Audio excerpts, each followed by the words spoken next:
Hit Culture d'Aimer Danse Avenue, l'émission qui fait voyager et vous fait découvrir les autres facettes du monde de la danse.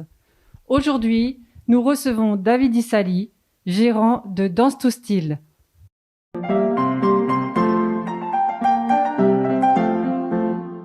Bonjour David.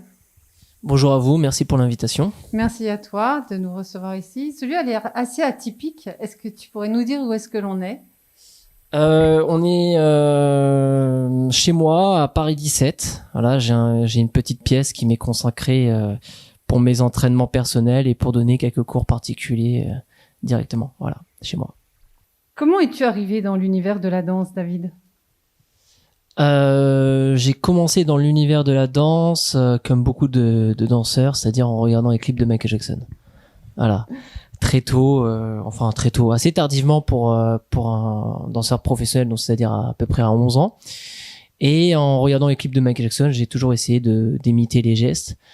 Et puis après, par la suite, j'ai été entre guillemets repéré par un sosie de Michael Jackson et on a fait une petite tournée dans les anniversaires, les bar mitzvahs, etc. Et donc à la suite de ça, ça m'a permis de voir d'autres styles de danse, des danseurs hip-hop, des danseurs contemporains, des danseurs modernes jazz professionnels. Et c'est pour ça qu'après je me suis mis dans le hip-hop et plus particulièrement dans le street jazz. Voilà. Qu'est-ce que la danse t'a apporté pour que tu y sois resté ?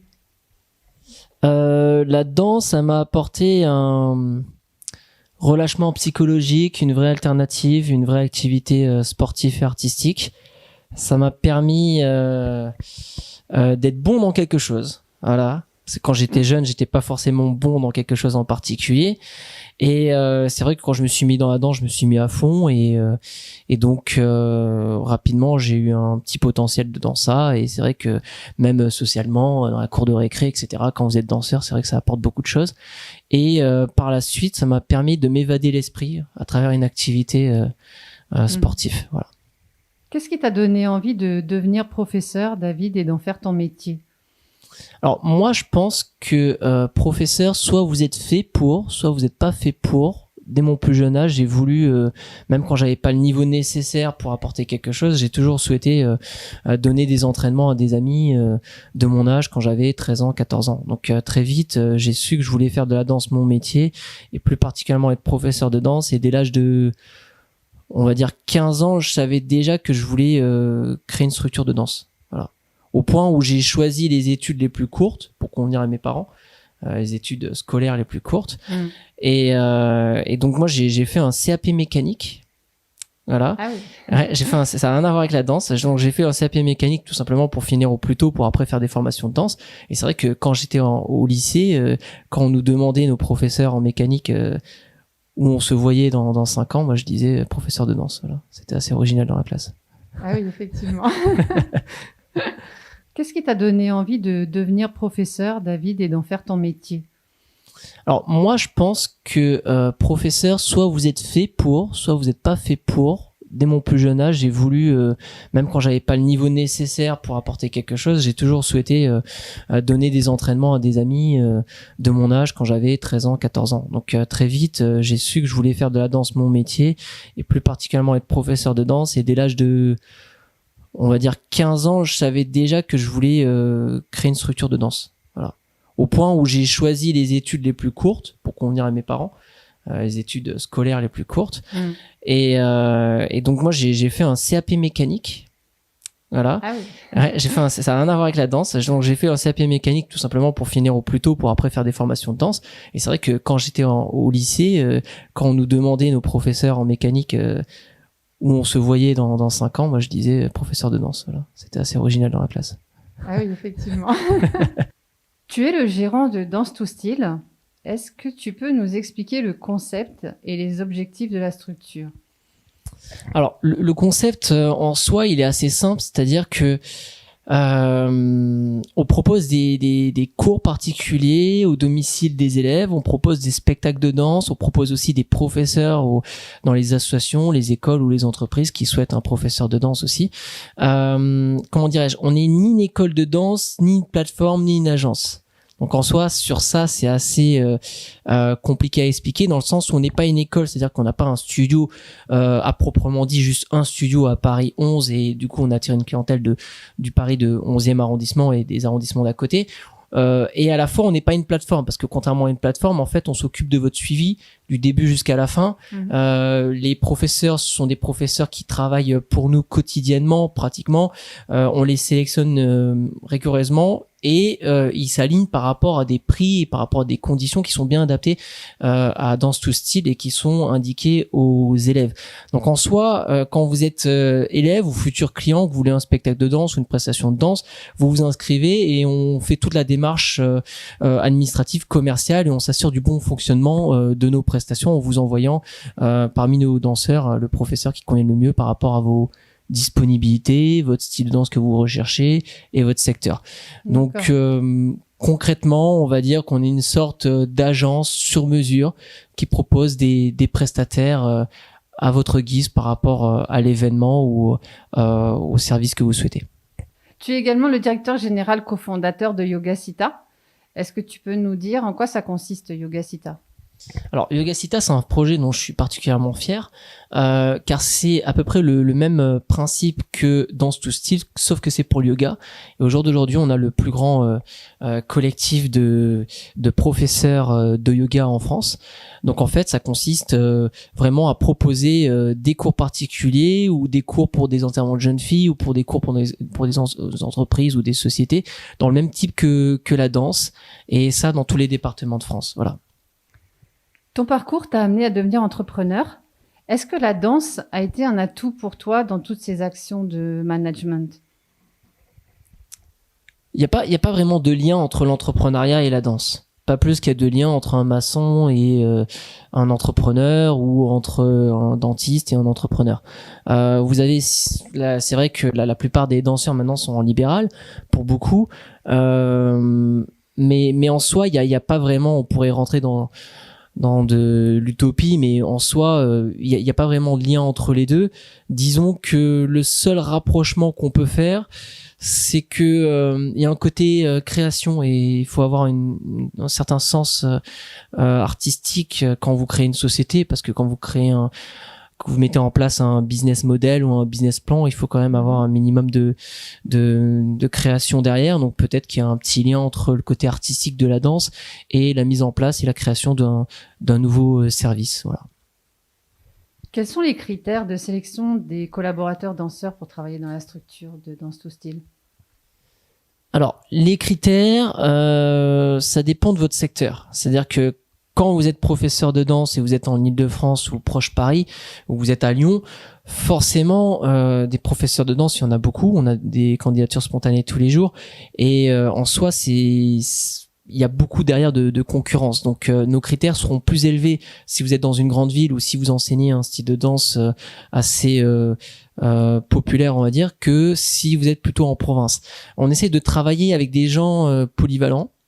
Le plus possible, on essaie de travailler avec des gens qui arrivent à s'adapter, parce qu'il faut savoir qu'avec Dance to Style, en fait, on prend vraiment toutes les demandes, même si vous êtes en particulier une entreprise et vous avez un spectacle le lendemain, en fait, on va vous prendre, parce qu'on va se permettre de vous prendre, parce que derrière, on a une grande capacité d'organisation qui nous permet tout simplement de pouvoir accepter toute la demande, et de ce fait, au-delà, bien sûr, du fait qu'il faut quand même avoir un minimum d'expérience en tant que professeur, qu'il faut être assidu, rigoureux, qu'il faut être professionnel, bon, ça va de soi, c'est aussi la capacité d'arriver à s'adapter par rapport, parfois, à des demandes qu'on peut avoir de dernière minute.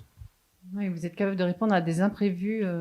Exactement, c'est ça vraiment notre plus grosse force. Ouais, on a deux grandes forces. C'est un, on propose des cours dans tous les départements de France.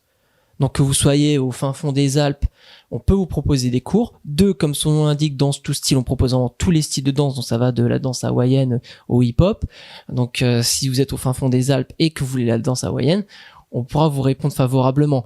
Après, derrière, comme je l'ai stipulé, il y a une grande organisation qui permet tout simplement de pouvoir répondre à toute la demande. Au niveau des danseurs, plus vous êtes polyvalent, plus vous arrivez à vous adapter, plus automatiquement vous êtes réactif aussi. Ça, c'est très important, parce qu'on n'en parle pas assez, mais c'est vrai que si vous recevez un mail et vous répondez 3 jours après, que ce soit avec nous ou avec n'importe quelle autre structure, c'est vrai que c'est déjà un bémol, quoi. Donc toutes ces petites choses-là font la différence. Le CV en lui-même ne suffit pas. Voilà. Et combien vous avez de professeurs pour pouvoir répondre à toutes ces demandes, justement? Alors là, on a 350 professeurs en France. Voilà. Oui, quand même.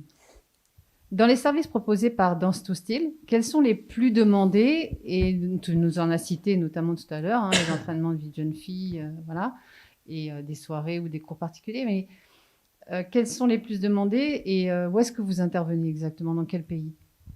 Alors, c'est une excellente question.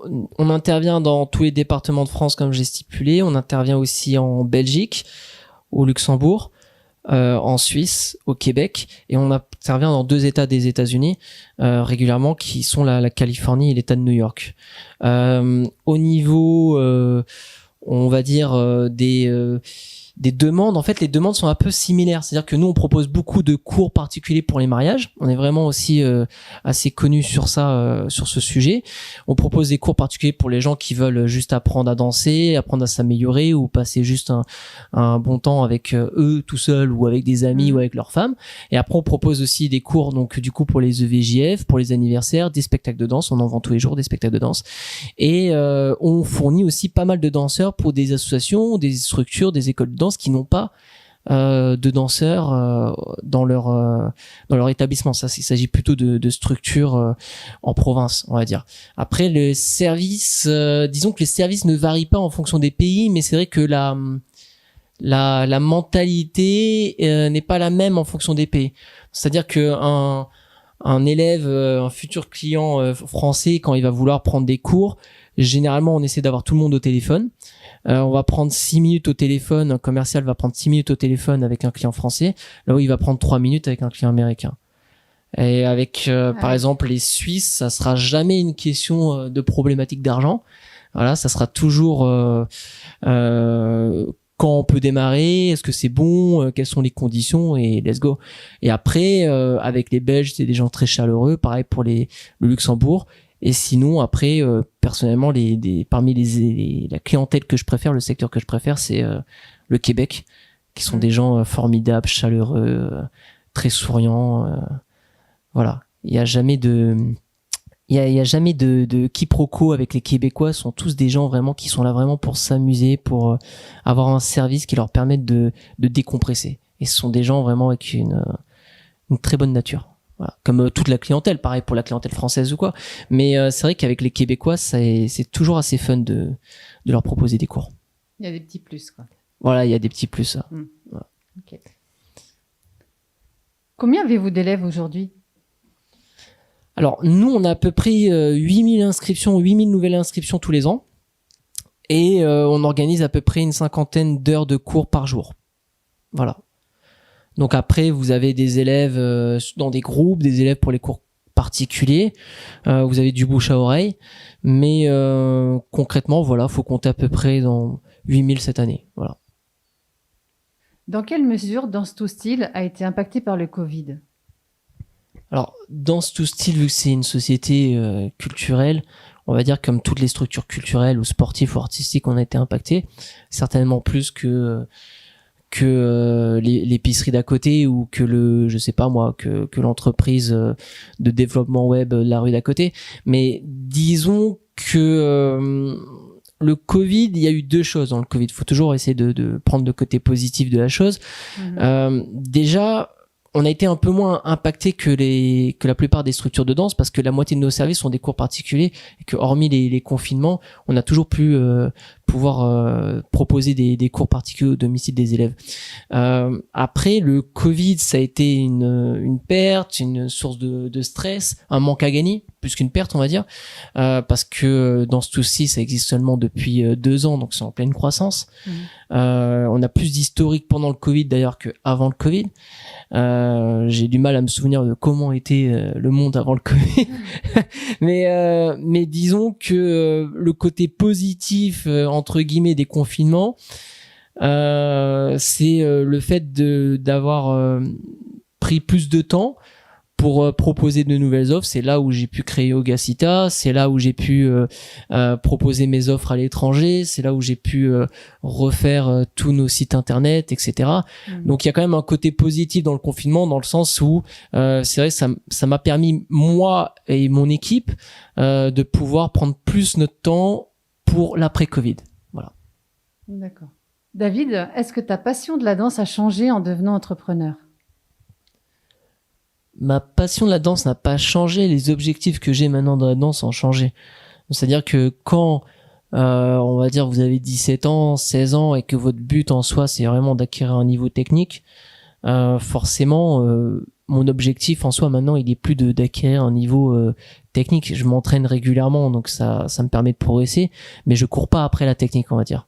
Donc la seule chose qui a changé, c'est que j'ai d'autres priorités que le fait de me concentrer uniquement sur moi-même et sur ma danse à moi. Voilà. Que conseillerais-tu à ceux qui voudraient créer une structure de danse? Alors, créer une structure, déjà, tout court, c'est pas facile. Encore plus dans le milieu de la danse. Le premier conseil que je peux donner, c'est d'avoir un bon psychologue. Ça, c'est la première chose. La deuxième chose, vous savez, si vous voulez créer une structure, que ce soit de la danse ou autre chose, si vous le faites pour la simple envie de gagner de l'argent, vous faites fausse route. Déjà. Parce que quand vous créez une société, vous faites pas, si vous le faites dans l'intention de gagner de l'argent, peut-être que vous allez avoir de la chance et directement vous allez avoir du succès. Mais généralement, tous les entrepreneurs se cassent les dents avant d'avoir du succès. Et quand vous commencez à avoir du succès, vous commencez à avoir des responsabilités. Et qui dit responsabilité dit emmerde. Donc en fait, si vous voulez être heureux, si vous voulez bien gagner votre vie, ou tout simplement pas forcément très bien gagner votre vie, mais avoir un salaire fixe à la fin du mois et pas vous poser des questions de comment je vais faire pour payer ci, pour payer ça, dans ce cas-là, faut rentrer à la SNCF ou dans une mairie. Mais si vous voulez entreprendre, il faut le faire parce que vous avez envie de créer quelque chose, que vous avez envie de proposer quelque chose et que vous avez envie d'oser. Faut pas le faire par rapport au statut social, de dire voilà, je suis chef d'entreprise, c'est la classe, etc. J'ai des salariés, etc. Voilà. Après, vous avez deux choses. Vous avez les entrepreneurs, les auto-entrepreneurs, dont j'ai été moi auparavant avant de créer mes sociétés, qui est une excellente chose. Et ça, même si c'est beaucoup critiqué par certaines personnes, ça reste un statut très flexible. Vous n'avez pas de responsabilité, si ce n'est votre propre responsabilité que vous engagez. Donc, de ce fait, ça peut aller assez vite, surtout dans le monde où on vit actuellement. Vous pouvez gagner confortablement votre vie à travers une passion. Peut-être commencer par ça, avoir énormément de demandes au point de pas pouvoir répondre à toute la demande et au point de devoir refuser plus de demandes que d'en accepter. Et là, pourquoi pas passer en société. Mais déjà, vraiment faire les étapes. Moi, avant d'être auto-entrepreneur, j'ai été intermittent. Puis avant encore d'être intermittent, j'étais salarié. Et c'est vrai que je pense qu'il y a quand même un cursus qui fait que pour moi, un bon chef d'entreprise, c'est surtout de base un excellent salarié.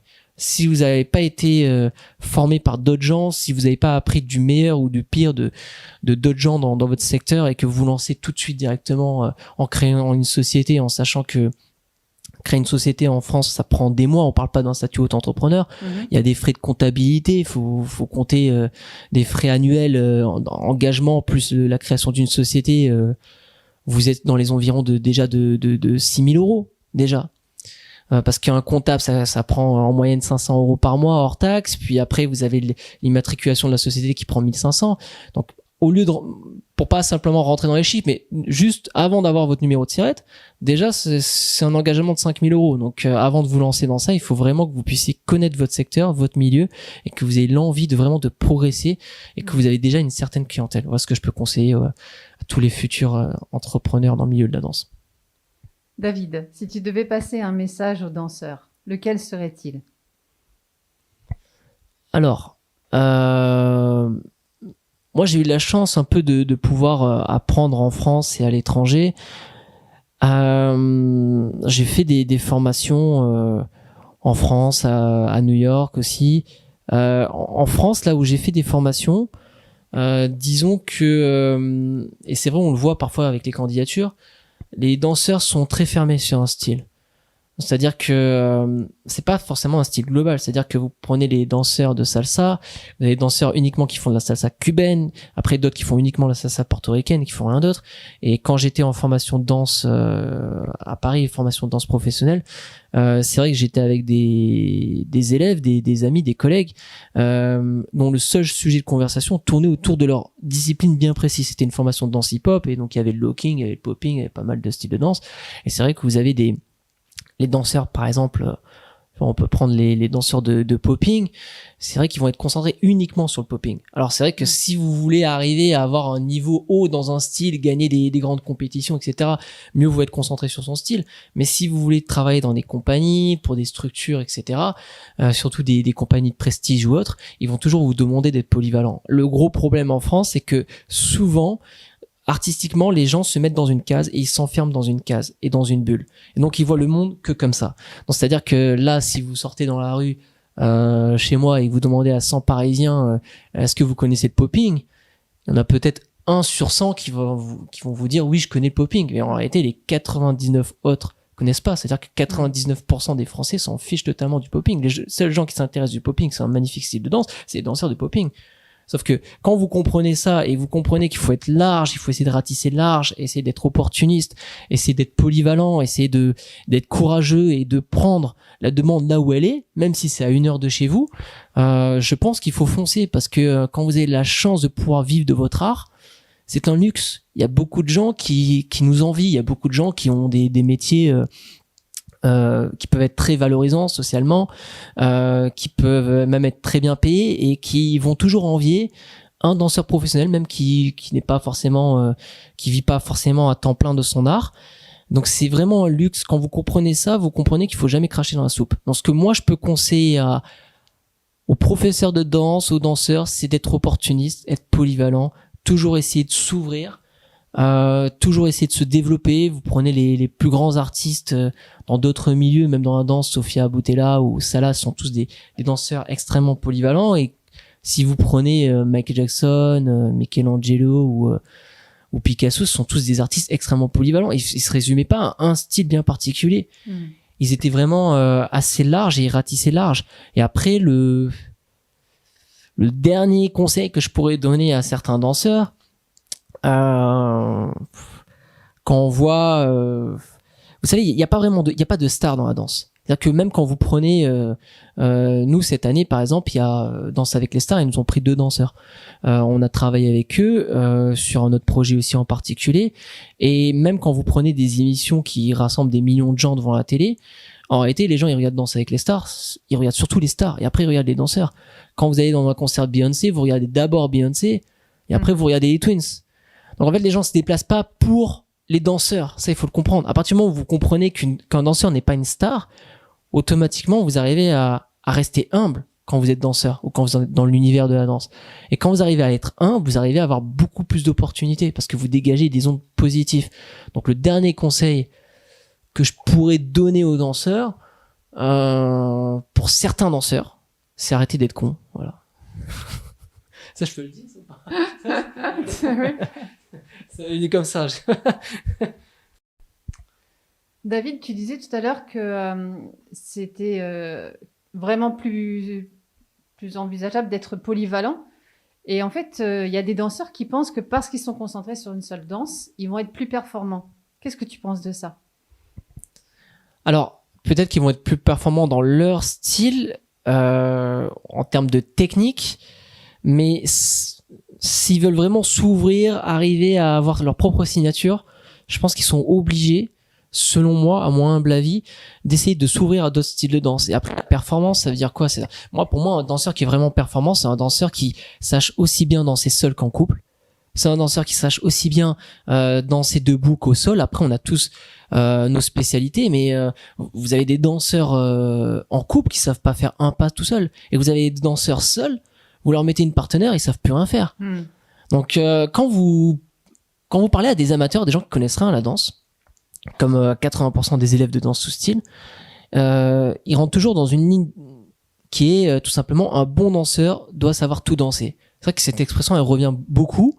Et je pense qu'à juste titre, forcément, on peut pas apprendre tous les styles, on peut pas avoir la technique dans tous les styles, mais vous devez quand même avoir des bases et vous devez essayer de vous débrouiller dans un maximum de styles. Et je pense qu'en faisant ça, ça va vous permettre de vous améliorer dans votre propre style et d'avoir votre propre signature. Merci. David, Aimer Danse Avenue te remercie pour avoir accepté notre invitation à cette interview.